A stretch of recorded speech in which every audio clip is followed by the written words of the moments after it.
1 Agustus 2025, mantan Menteri Perdagangan Thomas Trikasih Lembong mendapat abolisi dari Presiden Prabowo. Thomas pun keluar dari penjara Cipinang dan mengucapkan terima kasih kepada Presiden karena tak hanya membebaskannya secara fisik, tapi juga memulihkan nama baik dan kehormatannya. Saya juga ingin mengucapkan terima kasih yang sebesar-besarnya kepada Presiden Republik Indonesia, Bapak Prabowo Subianto, bersama atas pemberian abolisi, serta kepada pimpinan serta anggota Dewan Perwakilan Rakyat atas pertimbangan dan persetujuannya. Keputusan ini bukan hanya membebaskan saya secara fisik, tetapi juga memulihkan nama baik saya dan kehormatan saya sebagai seorang warga negara. Thomas Lembong menjadi tersangka penyalahgunaan wewenang saat menjabat sebagai Menteri Perdagangan. Kejaksaan Agung menyebut Thomas memberikan persetujuan impor gula kristal mentah kepada pihak swasta untuk diolah menjadi gula kristal putih. Thomas divonis 4 tahun 6 bulan penjara pada 18 Juli lalu. Tapi pemberian abolisi justru membuka babak baru. Thomas melalui kuasa hukumnya melaporkan 3 hakim yang menangani kasusnya di persidangan ke Badan Pengawas Mahkamah Agung dan Komisi Yudisial. Thomas menduga ada pelanggaran etik yang dilakukan ketiganya. Seluruh majelis hakim yang memutus perkara Pak Tom ini karena tidak ada dissenting di situ adalah kita laporkan semuanya tentu. Namun yang menjadi catatan adalah ada salah satu hakim anggota ya yang menurut kami selama proses persidangan itu tidak mengedepankan presumption of innocent ya. Dia tidak mengedepankan asas itu tapi mengedepankan asas presumption of guilty. Jadi Pak Tom ini seolah-olah memang orang yang udah bersalah, tinggal dicari aja alat buktinya. Padahal tidak boleh seperti itu proses peradilan. Laporan ini pun direspon Mahkamah Agung. Ketua Mahkamah Agung Sunarto disebut tengah mempelajari laporan Thomas Lembong. Setelahnya akan diputuskan soal pemeriksaan hakim. Jika terbukti ada pelanggaran, sanksi akan dijatuhkan. Dan secepatnya ya akan ditindaklanjuti. Makanya di sini tadi kan saya sebutkan, Ketua Mahkamah Agung secepatnya akan mempelajari dan menindaklanjuti, kan seperti itu. Apakah perlu klarifikasi atau tidak? Ya kan seperti itu. Artinya kan pasti ditindaki, pasti itu namanya laporan akan klarifikasi, akan dipanggil, ya seperti itu pasti. Kalau apakah yang bersangkutan akan dipanggil, ya jelas kan mau diklarifikasi, pasti ya ditanya. Tentunya kan juga ada rekaman-rekaman waktu sidang itu ya, ada rekaman. Kemudian ya pasti diklarifikasi. Tak hanya pelaporan hakim, pemberian abolisi kepada Thomas Lembong juga berbuntut persoalan lain. 9 importir swasta terdakwa kasus korupsi impor gula yang menjerat Thomas Lembong mengajukan permohonan penghentian semua proses hukum. Surat dakwaan terhadap 9 importir swasta ini ditarik, dicabut dari Pengadilan Tipikor PN Jakarta Pusat, atau hakim karena jabatannya menghentikan perkara dan mencoret perkara dari daftar buku perkara. Itu permohonannya. Pres tentang abolisi Tom Lembong jelas-jelas disebutkan menghentikan semua proses hukum dan akibat hukumnya. Ingat itu, proses hukum apa? Ya kasus gula. Lalu, apakah sederet kasus yang menjadi buntut pemberian abolisi kepada Thomas Lembong akan mendapatkan keadilannya juga? Tim Liputan, Kompas TV. 1 Agustus 2025, mantan Menteri Perdagangan Thomas Trikasih Lembong mendapat abolisi dari Presiden Prabowo. Tapi pemberian abolisi justru membuka babak baru. Thomas melalui kuasa hukumnya melaporkan 3 hakim yang menangani kasusnya ke Badan Pengawas Mahkamah Agung dan Komisi Yudisial. Kita akan bahas soal pelaporan hakim ini bersama sejumlah narasumber. Ada kuasa hukum Thomas Lembong, Zaid Musafi. Selamat pagi Mas Zaid. Selamat pagi. Terima kasih Kompas TV. Terima kasih sudah bergabung di dialog pada hari ini. Dan Hakim Agung periode 2011-2018, Gayus Lumbun. Prof, selamat pagi Prof. Selamat pagi, Mas Mario. Terima kasih juga Prof sudah bergabung di dialog pada pagi hari ini. Terima kasih Bapak. Ya, sama-sama. Saya ke Mas Zaid terlebih dahulu. Mas Zaid, apa alasan dari Anda dan juga Tom Lembong untuk melaporkan 3 hakim yang memvonis putusan perkara kemarin ke Mahkamah Agung dan juga KAI. Apa alasan dan poin-poin pentingnya seperti apa? Ya, jadi gini, yang pertama, Pak Tom ini pada saat kasusnya berjalan dan disidangkan di Pengadilan Tipikor Jakarta Pusat, dia merasa mendapat dukungan dan support dari masyarakat. Support itu berbuah pada dibebaskannya dia melalui abolisi pada 1 Agustus kemarin. Nah, dari situ dia merasakan bagaimana proses penegakan hukum yang tidak benar dan tidak adil ini yang menimpa dirinya ini harus diperbaiki. Ini tidak boleh. Siapapun pasti tidak ingin ditom lembongkan gitu ya. Kalau bahasanya Pak Tom Lembong itu, untuk itu evaluasi terhadap proses penegakan hukum selama proses kasus dia berjalan itu harus dia lakukan. Yang pertama salah satunya adalah dugaan atas tindakan hakim yang tidak menjunjung tinggi asas presumption of innocent, melainkan mengedepankan asas presumption of guilty. Presumption innocent ini adalah asas praduga tidak bersalah. Dia tidak boleh, dia harusnya diperlakukan sebagai orang tidak bersalah, ya kan? Karena proses peradilan itu harus mencari kebenaran, bukan mencari-cari kesalahan. Kebenarannya itu seperti apa? Nah, ini faktanya. Nanti kita akan buka. Pada saat audiensi dengan Komisi Yudisial dan saat audiensi dengan Mahkamah Agung nanti, video itu akan kami tampilkan. Sudah kami tegaskan dari awal. Seluruh proses persidangan Tom Lembong ini kita rekam. Seluruh proses persidangan Tom Lembong ini transkripnya kita sebarkan luas kepada seluruh masyarakat. Jadi hati-hati dalam memproses sebuah perkara. Ini untuk apa? Ini bukan untuk balas dendam. Ini untuk evaluasi agar tidak ada lagi hakim bertindak sedemikian. Mas Zaid, Anda mau bilang bahwa untuk seluruh hakim. Anda mau bilang bahwa hakim selalu menduga bahwa Tom Lembong bersalah dalam kasus ini, seperti yang Anda bilang tadi. Betul, ini bukan menduga. Itunya. Ya, dia tidak memperlakukan Pak Tom Lembong dengan mengedepankan asas praduga tak bersalah, tapi mengedepankan asas praduga bersalah atau presumption of guilty. Jadi seolah-olah Pak Tom ini diperlakukan orang yang sudah bersalah, proses persidangan adalah mencari alat buktinya. Padahal tidak demikian. Hukum acara pidana itu dibuat untuk menahan atau mengatur agar tidak terjadi kesewenang-wenangan dalam proses pelaksanaan hukum pidana itu sendiri. Untuk itu kita akan melaporkan ini baik ke Komisi Yudisial, ke Mahkamah Agung, dan jangan lupa kami juga melaporkan auditor BPKP yang telah secara serampangan melakukan auditnya. Itu akan kita laporkan. Saya tambahkan sedikit.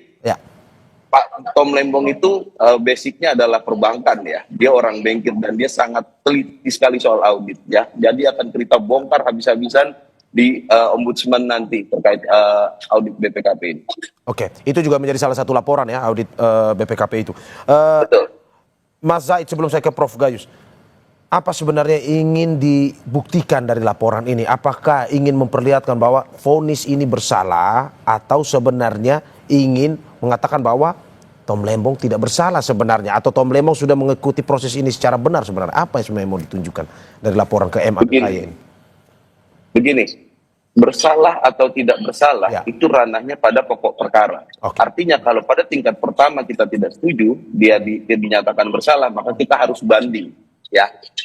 Tapi dari proses ini kita harus ingat ada rasa keadilan masyarakat. Hakim memang punya hak untuk memutus, tapi masyarakat punya dong rasa keadilan, dan Tom Lembong pun berhak atas rasa keadilan itu.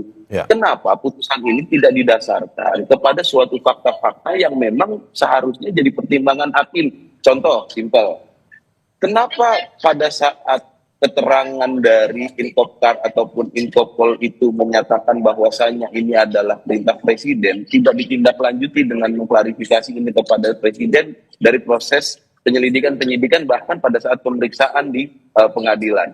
Bahkan ahli dari jaksa penuntut umum, ini ahli dari jaksa penuntut umum menyatakan harus didengarkan keterangan dari presiden pada saat itu. Apakah betul perintah itu terbit gitu kan? Yang kedua, pada saat diperiksanya Direktur Utama itu Ibu Dayu Fatma Rengganis, itu diperiksa sebagai saksi pada saat itu. Itu langsung disimpulkan bahwa seolah-olah terjadinya importasi gula, penunjukan perusahaan swasta dan distributor gula itu adalah rekayasa seorang Tom Lembong.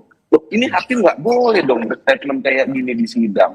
Ya kan, ini yang tidak boleh dirasakan oleh masyarakat lain, yang itu yang menjadi goals Pak Tom Lembong. Dia ingin mengambil peran dalam perbaikan proses hukum ini, dan seluruh hakim ke depannya di Indonesia, tolong belajar dari kasus ini. Jangan memperlakukan orang semena-mena di ruang sidang. Oke, saya ke Prof. Gayus. Prof. Gayus, bagaimana Anda melihat bahwa setelah mendapatkan abolisi, pihak Tom Lembong akhirnya melaporkan 3 hakim yang memvonis perkara tersebut. Dari tanggapan Anda sendiri seperti apa?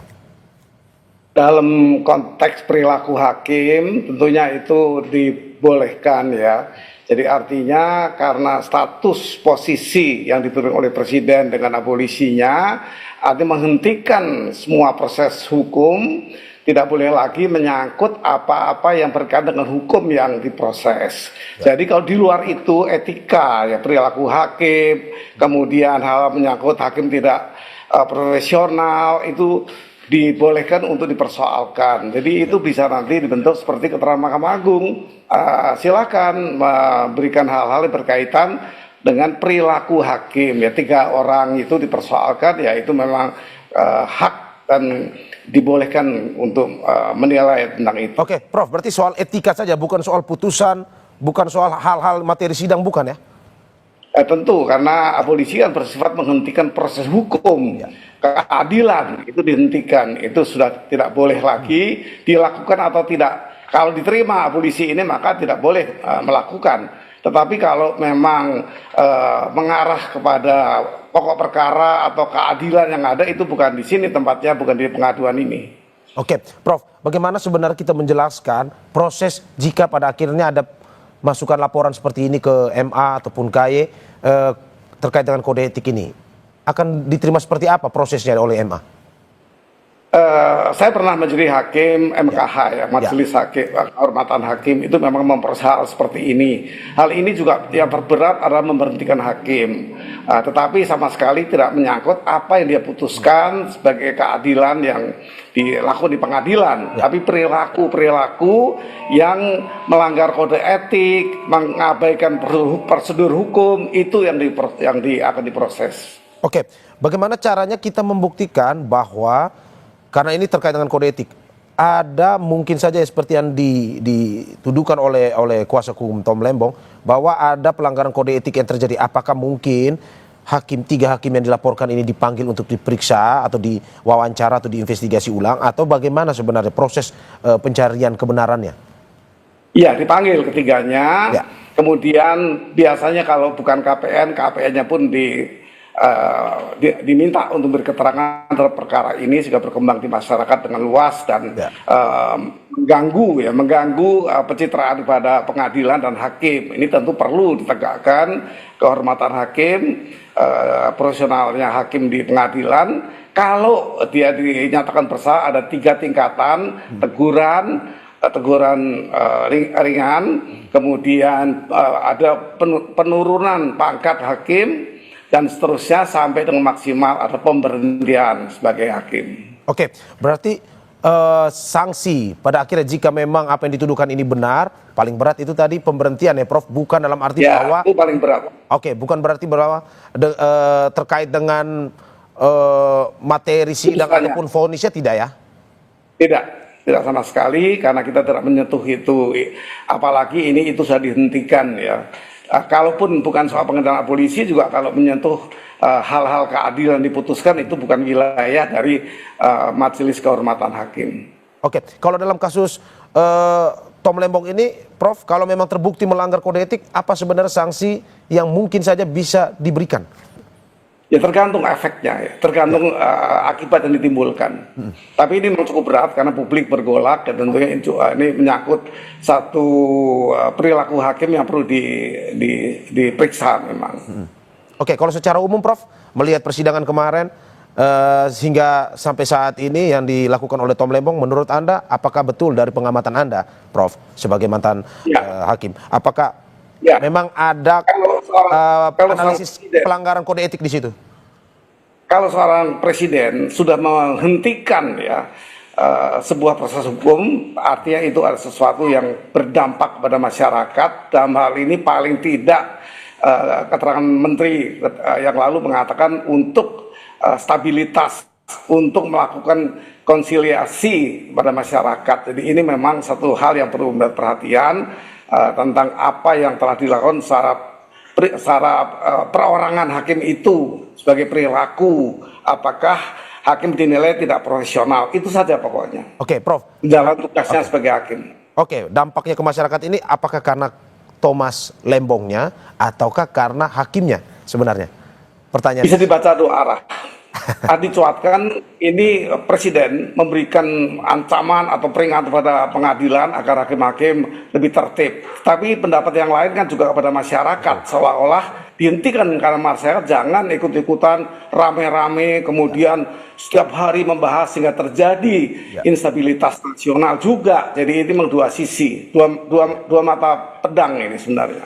Oke, Prof, saya ke Mas Said. Mas Said, bagaimana Anda melihat bahwa ya tadi seperti yang disampaikan oleh Prof Gayus, dalam kode etik ini ada sanksi-sanksi yang memang diberikan, tingkatan sanksinya yang paling tinggi adalah pemberhentian itu. Apakah memang pada akhirnya memang kalau memang terbukti kode etik ini dilanggar oleh hakim yang memvonis itu, dari kuasa hukum Tom Lembong berharap ya ada tindakan tegas juga kepada hakim ini. Menurut Anda seperti itu? Ya, itu hanya bagian kecil dari tujuan kami. Karena tujuan Pak Tom itu ini bagian bukan kecil ya, Mas ya? Ya, itu bagian kecil aja. Karena tujuan Pak Tom ini dan kita tim hukum ini adalah agar ada evaluasi, agar ada kritik, agar ada perbaikan. Jangan sampai ada lagi pengadilan atau hakim menyidangkan seorang terdakwa seperti demikian. Itu tujuan utamanya. Karena Pak Tom berjanji bahwa bebasnya dia tidak memikirkan dirinya sendiri saja. Dia tidak ingin ada orang lain mendapatkan proses peradilan yang demikian. Sudah sedemikian gamblang bukti di pengadilan. Sudah sedemikian jelas audit itu kita bongkar habis-habisan, kita patahkan dalil dan cara pembuatannya. Kok masih ada putusan yang seperti demikian? Ya, ditambah lagi dalam proses pemeriksaan saksi-saksi tadi, hakim itu cenderung mengambil kesimpulan yang tidak sesuai dengan fakta menurut kami. Apa contohnya? Contohnya, pada saat Pak Rahmat Gobel selaku Menteri Perdagangan itu dimintai keterangan, itu ditanyakan apakah saudara menyetujui perpanjangan untuk operasi pasar.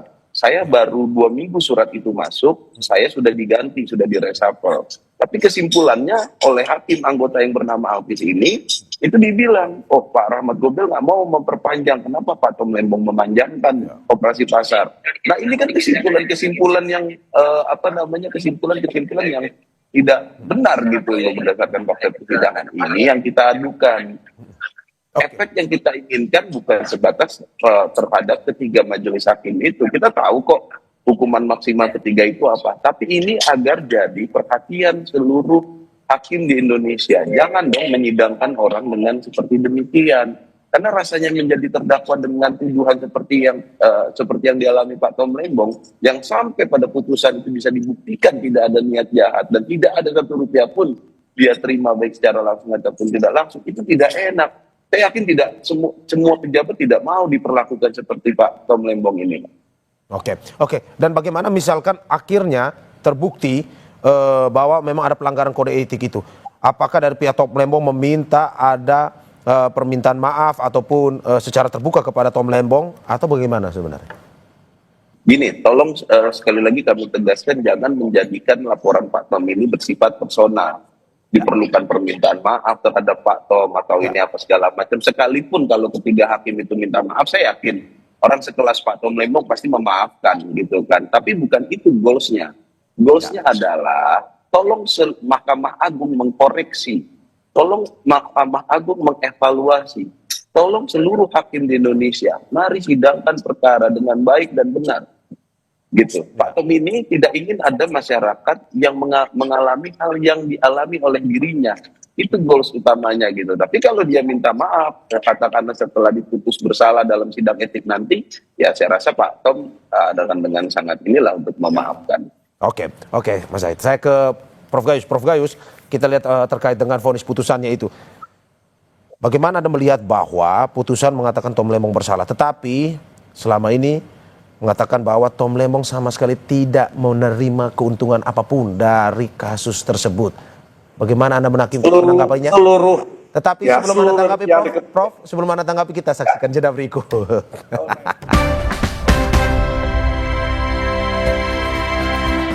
Terima kasih masih di Sapa Indonesia Pagi bersama saya Mario Sarong dan sejumlah narasumber saya. Ada kuasa hukum Thomas Lembong, Zaid Musafi, dan juga Hakim Agung periode 2011-2018 Gayus Lumbun. Saya ke Prof. Gayus.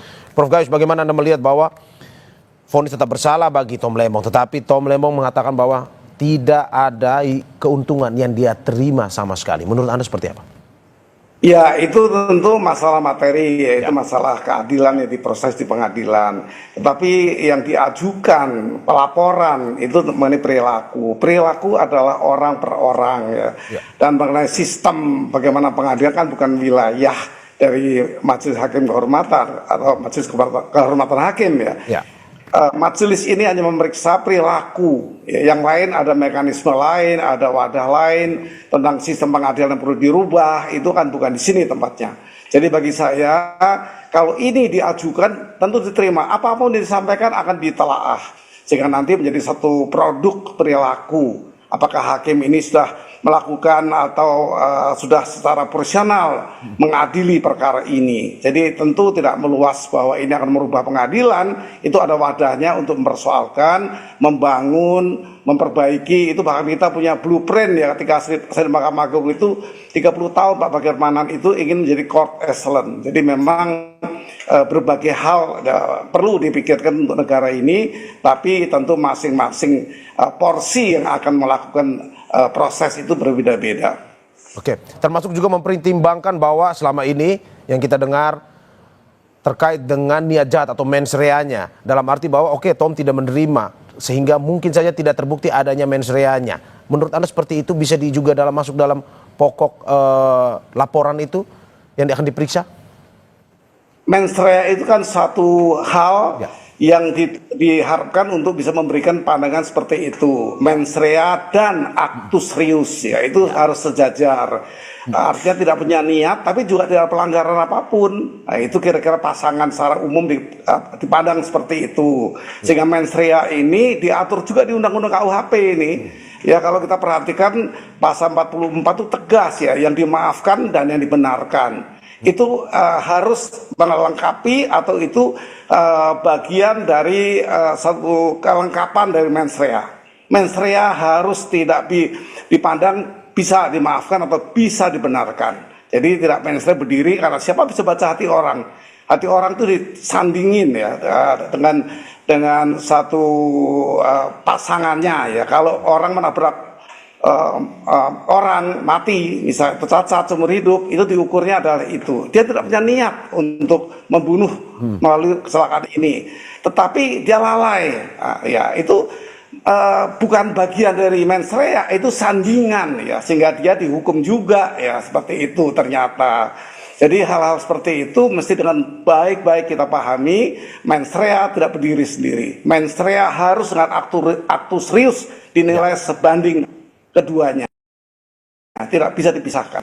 Oke, termasuk juga dengan tadi yang dikatakan oleh Mas Zaid bahwa terkait adanya hakim terlalu ini melihat bahwa ini tidak ada prasas aduga tak bersalahnya, lebih ke mengatakan prasas bersalahnya, praduga bersalahnya si Tom Lembong ini. Menurut Anda itu juga menjadi bagian dari proses ataupun penilaian nantinya?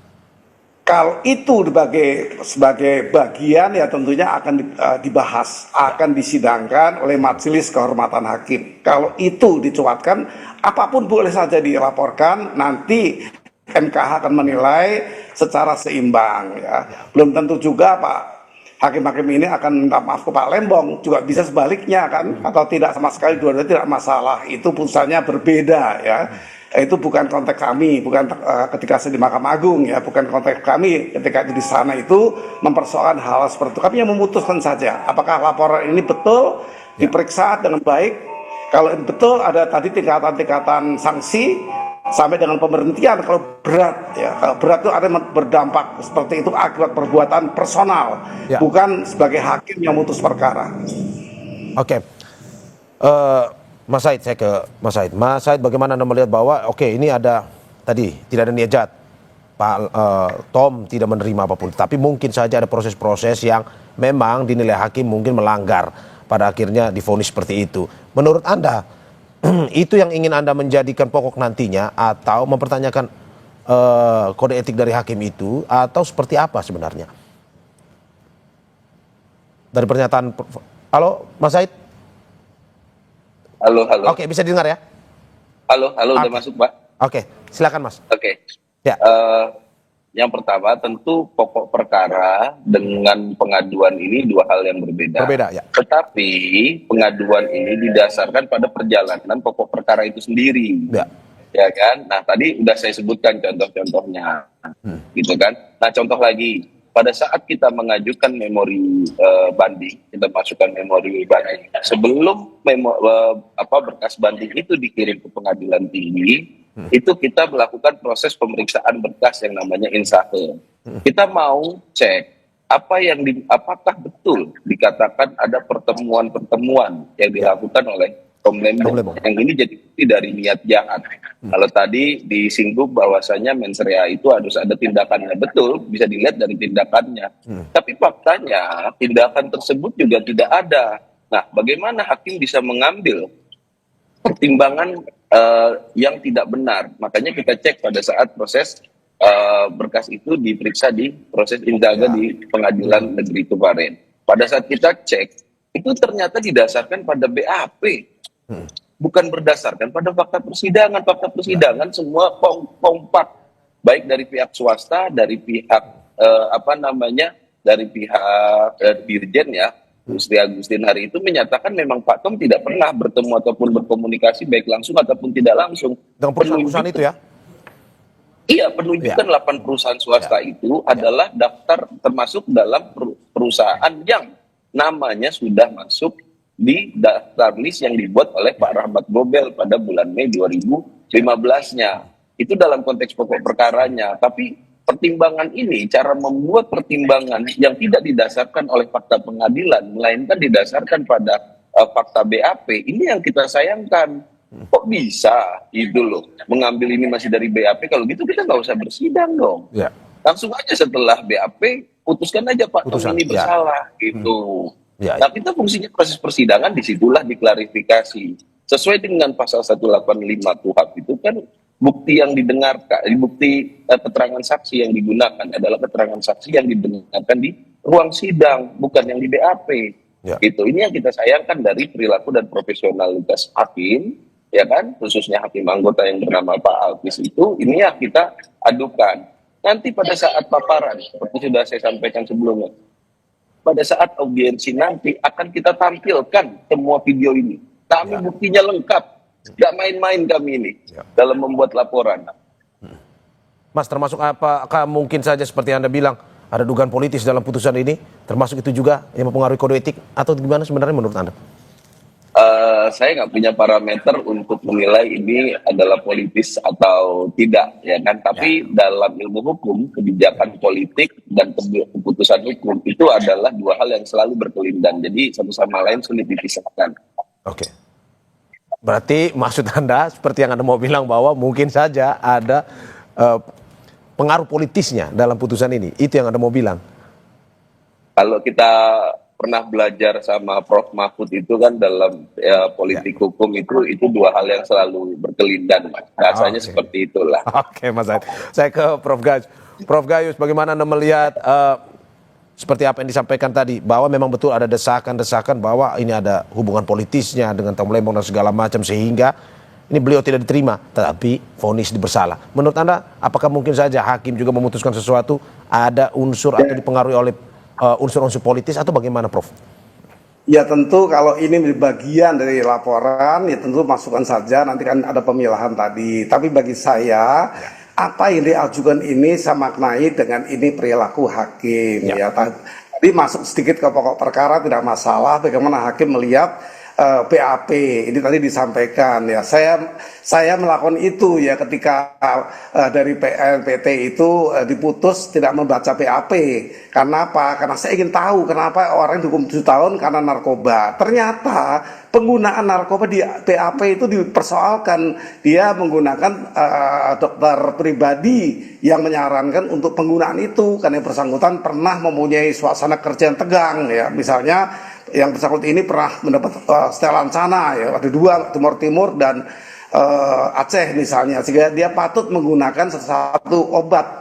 Ini masuk kategori narkotika. Itu memang di BAP itu sumber juga bagi kami, termasuk pledoi dan termasuk semua dakwaan dan tuntutan itu kami perhatikan sehingga tidak berhenti di sana, sehingga penerapan hukum itu tepat ya. Itu kalau menyinggung sedikit teknis yuridis, kenapa BAP digunakan seperti itu. Ini mohon maaf, ini pengalaman ya. Jadi itu sudah dipahami juga. Ada 3 bendel di depan meja hakim itu, yang di meja hakim agung maksud saya ya, termasuk nanti mereka ini.